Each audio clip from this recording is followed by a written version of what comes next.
Y ahora el tema tiene que ver con los medicamentos, la mirada puesta ahí sobre los remedios, ¿no? Sobre esto que se está llevando un porcentaje realmente muy importante del salario de los argentinos. ¿Por qué? Porque son carísimos, en algunos casos muy difíciles de pagar y además porque subieron un 10% más que la inflación. Y los que más subieron son los que más se consumen. Bueno, claro. Las marcas más famosas. Sí, los más necesarios y que en algunos casos son... bueno, de los remedios no puedes prescindir nunca, ¿no? Pero de aquellos que toman las personas que tienen temas crónicos, ¿no? Que todas las mañanas las pastillas para la presión, bueno, hay muchos más, ¿no? Que podríamos mencionar. Estamos con Rubén Sajem, él es secretario general del Colegio Oficial de Farmacéuticos y de Bioquímicos de la ciudad de Buenos Aires. Rubén, buenas tardes, buenas noches. Gracias por estar aquí en Debate Abierto. Gracias a ustedes. Bueno, a ver, mencionábamos algunos medicamentos que son absolutamente imprescindibles, ¿no? Y que se están llevando una gran parte del salario. ¿Qué es lo que pasa? ¿Los laboratorios se abusan? Hay aumentos por marcas, en las marcas más conocidas. En Argentina los laboratorios tienen absoluta libertad para fijar los precios de las marcas de sus propios productos, pero el laboratorio fija el precio y el médico lo receta. El médico no es el que paga el medicamento y no conoce el precio y lo termina pagando el paciente cuando lo puede comprar, o su obra social con la carga de un mayor costo de esos medicamentos. Ahora, también hablamos el otro día, Rubén, también tiene mucho que ver la propaganda, que no se cumple bien la ley de genéricos, que se receta con la marca del medicamento. Sí, la propuesta de intervención, de regulación del Estado tiene que pasar por reflotar, relanzar la ley de prescripción por nombre genérico. Ya está la herramienta. Lo que pasó fue dejada de lado, fue usada allá en el año 2002, cuando había una caída del 50% en el uso de medicamentos. Y bueno, ahí se sanciona esta ley. Pero bueno, es una herramienta fundamental para que el paciente pueda elegir, tenga ese derecho a elegir en la farmacia la marca de medicamento que puede comprar. Y hay que hacer una tarea fuerte del Estado, de la autoridad sanitaria, informando también que todas las marcas de medicamentos que están en la farmacia tienen la misma calidad, seguridad y eficacia. No se está cumpliendo la ley de genéricos entonces. El último relevamiento que se hizo marcó que se cumple en un 30% por parte de los médicos. Claro. Ahora, vos dabas un ejemplo que me llamó la atención. La diferencia con el mismo genérico, ¿no? Sí. Entre la marca más famosa y la menos conocida, ¿a cuánto asciende? 4 veces más cara una marca que la otra. Pero bueno, esto se llegó... A ver, nosotros desde el observatorio de nuestro Centro Profesional de Farmacéutico, el CEPROFAR, venimos haciendo mes a mes y lo hemos informado acá a través de este medio también, los aumentos que eran selectivos de acuerdo a marcas. Entonces, a través del tiempo, pasado el tiempo, se llega ahora a esta situación, a esta foto, que el congelamiento lamentablemente va a detener como está, con medicamentos muy usados. Hablamos de medicamentos para el tratamiento del control de colesterol, la hipertensión, enfermedades respiratorias, medicamentos muy usados, conocidos, que valen 4 veces más una marca que la otra. Claro. Y ese mismo... Exactamente el mismo medicamento, la misma dosis, la misma cantidad de comprimidos, con el agravante de que tampoco el médico, por esta cuestión que decía al principio, que el médico no es el que paga el medicamento y se despreocupa a veces del precio, el médico cuando receta no conoce el precio. Por eso otra iniciativa interesante que se está tratando de introducir ahora es generar un vademecum nacional público de acceso a los medicamentos, sus presentaciones y sus precios. En la reunión me contaban que se habló solamente de lo que son los ambulatorios. ¿Por qué menciono esto? Seguramente nos vas a poder aclarar un poco más. Porque también están los medicamentos que paga el Estado, aquellos que reciben las personas que están internadas, que también son carísimos. A veces uno habla de enfermedades muy graves y que se junta dinero para que un chiquito tenga tal medicamento y cuesta entender, nos cuesta entender, ¿no? A los ciudadanos que un medicamento cueste tan caro. ¿Qué pasa con los no ambulatorios y si también hay alguna forma de regular eso? Sí, sigo con tu razonamiento. También cuesta entender que cueste tanto regular el precio de los medicamentos ambulatorios. Sí, también, claro. Que estos que están tratándose ahora de controlar, que son medicamentos que hace 30, 40 años que están en el mercado, o más. Sí. ¿Cuándo? Es muy fácil lo que estamos proponiendo. A ver, denle una receta por una marca genérica al paciente para que elija entre 30 alternativas posibles. Ahora, en esos medicamentos especiales, ahí sí vamos a tener un problema serio y en eso tendríamos que estar abocados, porque esos medicamentos están patentados. Los medicamentos para tratamientos de enfermedades ambulatorias, colesterol, hipertensión, las que estamos hablando, Sí. antibióticos, no están patentados. Pero esos medicamentos especiales sí, y esa es la discusión seria que deberíamos tener. ¿Qué pasa con esos medicamentos que ya se están llevando gran parte del presupuesto en salud? Ahora, ¿qué serían esos medicamentos? Para quien no entiende. ¿Cómo? ¿Qué tipo de medicamento abarca o qué patologías abarcan esos medicamentos para quien no entiende? Son tratamientos especiales Por para ejemplo, cáncer, oncología, hemofilia, VIH, enfermedades muy específicas de origen genético. Son medicamentos que se empezaron a desarrollar a partir de que se conoce el mapa genético. Las patentadas son estas. Los patentados son medicamentos que, estos patentados, medicamentos de desarrollo biológico, son moléculas muy complejas. A partir del proyecto Genoma Humano, cuando se conoce la estructura del ADN celular, se empieza a ver cuál es el origen de las enfermedades genéticas y se la puede tratar con estos nuevos medicamentos. Esto sí va a ser un problema que ya excede a los laboratorios nacionales. Son laboratorios extranjeros los que tienen la capacidad para desarrollar, investigar, desarrollar y producir estos medicamentos nuevos. Hay uno muy famoso que costaba como $300.000, creo. Sí, hubo casos muy conocidos. Muy conocido. De una obra social que no lo podía pagar. El caso del Sofosbuvir fue muy... Hay muchos casos paradigmáticos que salen con un precio muy alto, los aprueba la FDA en Estados Unidos y a partir de ahí muchos países que tienen enganchada su regulación con Estados Unidos son obligados por vía judicial a darlos a sus pacientes. Con el tiempo ya se ajusta cuál es la efectividad real de estos medicamentos. Pero bueno, ese sí es un problema que la verdad es mucho más serio que este que estamos tratando, que tiene solución. Fer. Rubén, quiero volver al tema de los precios, porque es muy cierto que cuando uno tiene 30 productos, por ejemplo, de un ibuprofeno, ¿no? Ese genérico ibuprofeno, pregunto. ¿No? Sí. Ese genérico. Sí. Bien. Cuando uno tiene 30 ibuprofenos y se compran dos, estos dos terminan aumentando los precios, recién lo decías con claridad. Sí. Seguramente uno de los motivos es por la publicidad que tienen estos dos productos o las dos grandes marcas, digamos, sí, ¿no? Ahora, también hay una realidad que es muy antipática decir, que es que a lo que llaman que los laboratorios seducen a los médicos, más que seducen, generan un circuito de premios. Lobby, Fer. Sí, hacen lobby, le dan viaje, que no lo critico, pero digo, ahí hay una parte del problema, porque los laboratorios con los médicos, uno los ve, ¿no? Digamos, sí, los favores que le dan para que precisamente recete la marca directamente. Entonces ahí a eso hay que apuntar. Claro, y hay una inversión fenomenal. A ver, hay una inversión que no se hace en investigación, que no se vuelca al desarrollo de estos nuevos medicamentos, a lo que es lo que tendría que estar haciendo la industria nacional, ya hablando de política de medicamentos, que se vuelca a estos gastos en marketing, en publicidad, en inducir a profesionales de la salud para que receten esos medicamentos, ¿sí? Y hay otro efecto que trae esto, que es, a ver, hay 30 marcas de ibuprofeno, ¿sí? Se usan 2, 3, 4, 5 de las 30. Hay 30 marcas en 120 presentaciones distintas, pero bueno.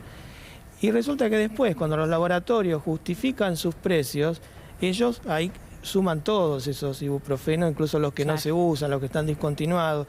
Y claro, es decir, el análisis de precio le da más bajo de lo que nosotros marcamos en CEPROFAR, claro, que marcamos los que se usan, los que ocasionan el gasto a la cobertura de la seguridad social y al bolsillo de la gente. Bueno, además, Rubén, también lo que pasa, a ver, confirmame vos si esto es así, que hay 10 laboratorios, 15, bueno, no sé, que concentran la mayor cantidad de ventas también. Y entonces son los que fijan los precios, los que manejan todo el mercado. Me pregunto también qué es lo que pasa con el resto, con los más chicos.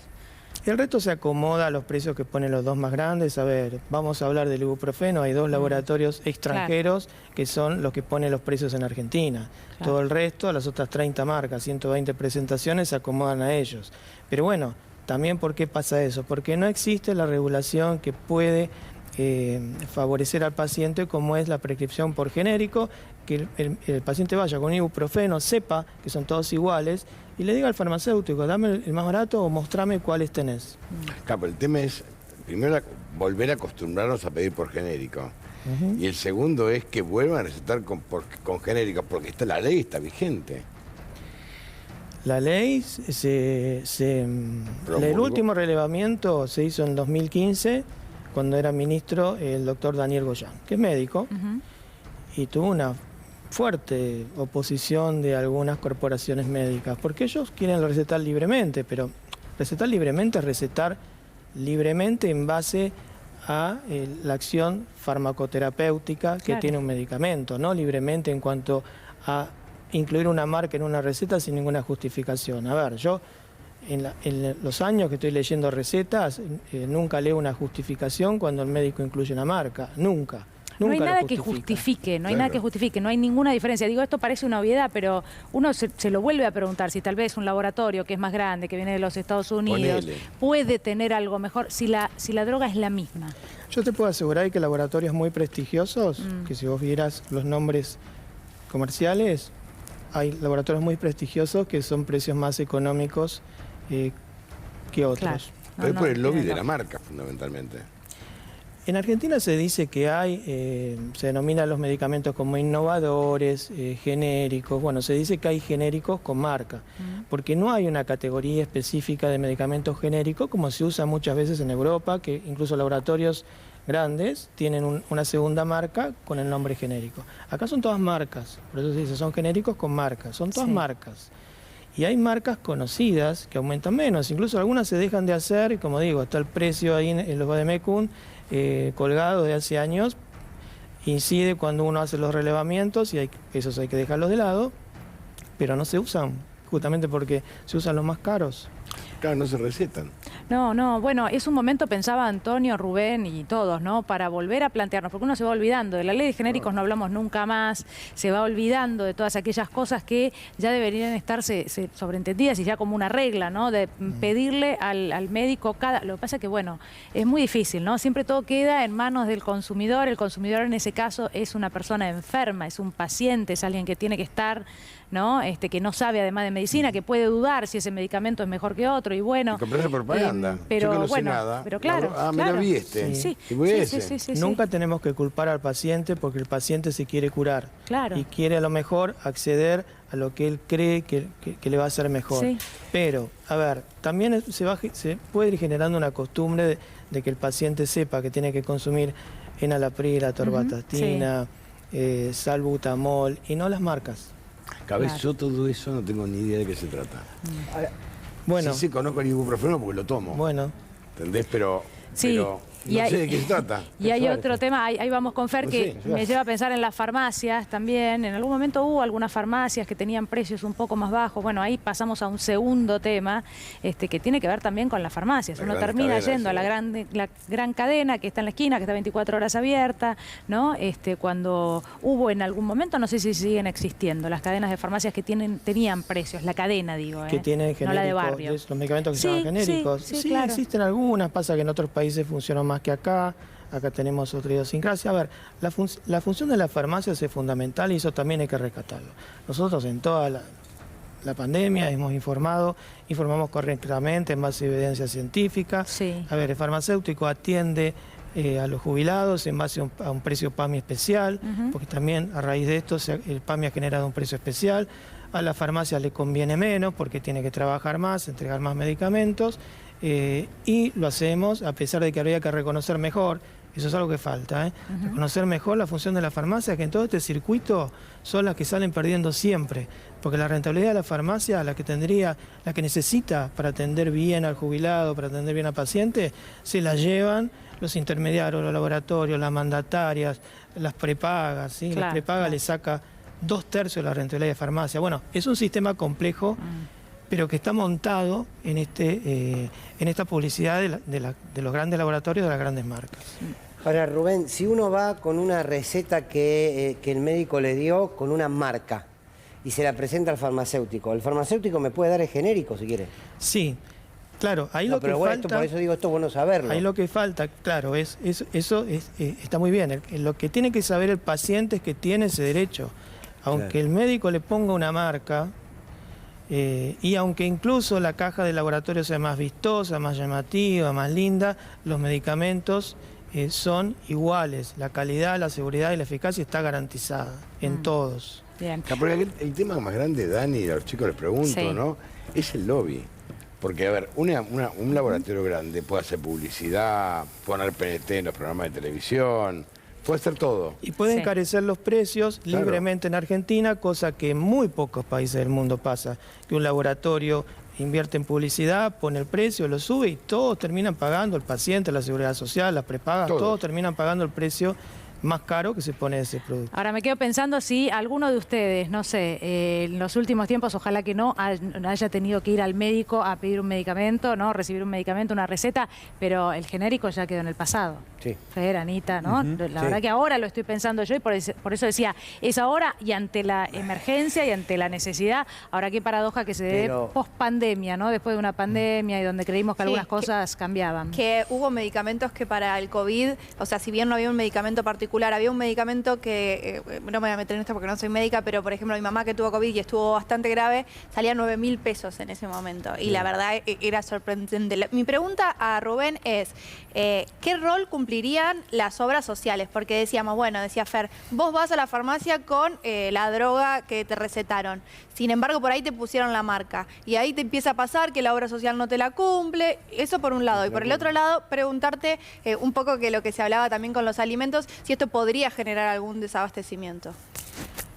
Las obras sociales también son víctimas de todo este circuito, este dispositivo, este entramado por el cual siempre se terminan recetando, usando y pagando los medicamentos más caros.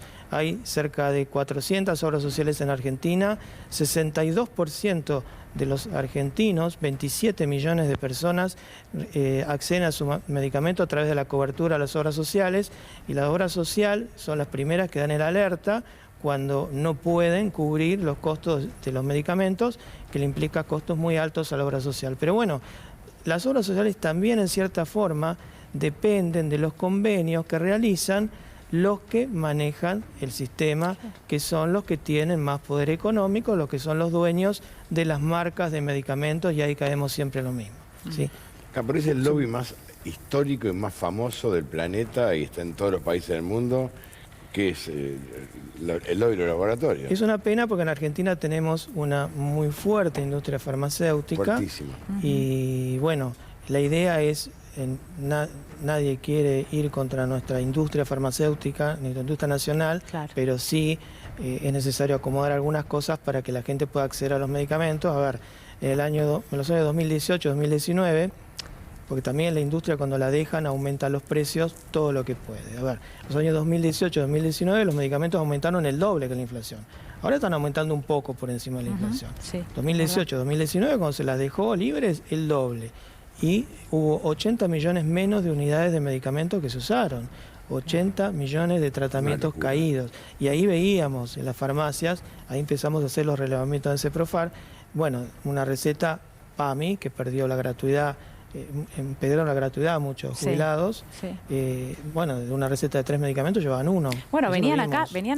yo recuerdo, sí. Antonio, entre lágrimas, algunos jubilados nos han contado por esos años que le pedían a los hijos que le paguen los medicamentos, porque si no, no Por sabían qué eso. hacer porque no Tenían que llegaban. elegir, ¿te acordás? Bueno, Los claro. farmacéuticos Y es que contaban, elegían. había algunos que el argumento había sido que, bueno, se trataba de dos que se podían resumir en uno. Y era mentira. Entonces, bueno, se sacaba la gratuidad para algunos de ellos. Me quedo pensando, se retrotraen al 1 de noviembre. Estamos hablando de Sí. hace unos días nada más. ¿Qué pasó hasta el 1 de noviembre? Porque en realidad, previo al 1 de noviembre, probablemente hubo subas pero muy importantes, El ¿no? 1 de noviembre hubo subas, como decía, el congelamiento es detener la foto actual, donde hay distorsiones. Me olvidé de contestar la pregunta de ella en cuanto a si podía haber desabastecimiento. En realidad, a ver, hay más de 110 plantas productoras de medicamentos en Argentina. El 90% de los medicamentos los venden acá, en Argentina. Solamente el 10% se exporta. No van a dejar de distribuir los medicamentos. Es decir, eso no creo que pase, pero obviamente son actores que extraen ganancias muy grandes del sistema y se resisten a la regulación. Por eso es necesaria una regulación en este caso. Vos hablaste de un tema que me quedó abollando, las patentes medicinales. Sí. Ese fue el lobby que más plata movió en la República Argentina y en el mundo, En los 90. en los 90. Bueno, justamente. Mega millonario fue. Paralelamente a que se fue desarrollando el proyecto Genoma Humano, un proyecto multimillonario que llevaron adelante Estados Unidos, el Reino Unido, países de Europa, España y otros, para investigar acerca del genoma humano, cómo cómo era el origen de las enfermedades genéticas, empiezan a desarrollar moléculas para curar esas enfermedades o tratar esas enfermedades y ya se las empieza a proteger con patentes. Claro. Sí, fue un Nahuel. lobby enorme. Sí. ¿Qué tal? Te quería hacer una pregunta, ¿no? Si en parte de este lobby vos no ves que se va construyendo como una dependencia cada vez más grande hacia una sociedad medicada, muchas veces excesivamente medicada, ¿no? Uno va a Pharmacity y no para ver gente todo el tiempo, y que gran parte del éxito que han tenido estas empresas es lograr que se consuman muchas veces medicamentos cuando no es necesario. Entonces, por un lado uno dice, se extramedica la sociedad, ¿no? Por cualquier cosa te tomás un medicamento, no se resuelve estructuralmente el problema, y a su vez, por lo general, a otros tipos de tratamientos homeopáticos o otro tipo de medicamentos naturales, las propias empresas suelen hacer lobbies para ponerlo como que en realidad son cosas que no son efectivas, que no sirven. Si vos ves que parte de esta campaña, pues a mí me asombra muchas veces que hay un nivel de consumo a veces, no sé, de pastillas, de medicamentos que es totalmente excesivo con lo que puede ser. Frente a un dolor de cabeza, uno, no sé, se toma una caja que va en aumento, ¿no? Y que eso no sé si no tiene que ver parte con construir una sociedad que empieza a ser dependiente o adicta de medicamentos sin que sea necesario y sin que resuelvan el problema de salud. Bueno, cuando vos ves el dispositivo a través del cual se venden los medicamentos, y hablamos de venta porque los manejan de criterio comercial, producción, distribución, venta, nosotros, los farmacéuticos, los médicos, las clínicas, se nos considera vendedores de medicamentos. El circuito está generado así. No hay lugar para la prevención de enfermedades, no hay lugar para la educación para la salud, no hay lugar para intervención del Estado para explicar estas cosas que estamos hablando de la ley de genérico. Para eso no hay presupuesto, porque el presupuesto se gasta todo, el de la cobertura, de las obras sociales, el del bolsillo de la gente, se gasta todo en la compra de medicamentos, ni siquiera se gasta, como decíamos recién, en investigación, o se invierte en investigación, perdón. Rubén, gracias, ¿eh? Gracias a ustedes. Muchas gracias por haber venido. Momento de hacer una pausa, la primera, pero ya venimos